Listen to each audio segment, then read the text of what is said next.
Sepse njerëzit që nuk duan Zotin, nuk duan as njerëzit e tjerë. Vetëm ato që duan Perëndinin, duan dhe njerëzit e tjerë.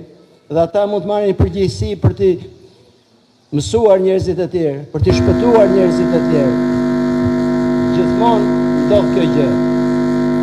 Nëse ne nuk do kemi dashuri për Zotin, nuk do kemi dashuri dhe për njerëzit e tjerë.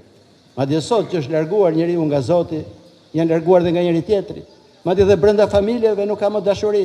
Shikoni çdo ditë vrasje, gjyqje kundër njëri tjetrit, sharje, sepse nëse nuk do duam Zotin, nuk do i duam dhe njerëzit e tjerë.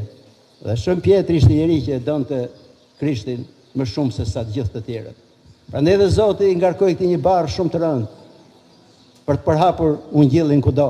Edhe shkoi në Antioki, në Rom, ndoshta në të gjithë Ballkanin ka kaluar. Shën Pavli po më njëjtën gjë, e përhapi ungjillin kudo. Predikoi në Palestinë, predikoi në Siri, në Azinë e vogël, në Ballkan. Dhe tradita e fortë thotë që dhe kishën e Durrësit e themeloi Shën Pavli i pari. Pastaj vuri si peshkop Shën Qesarin, peshkopin e parë.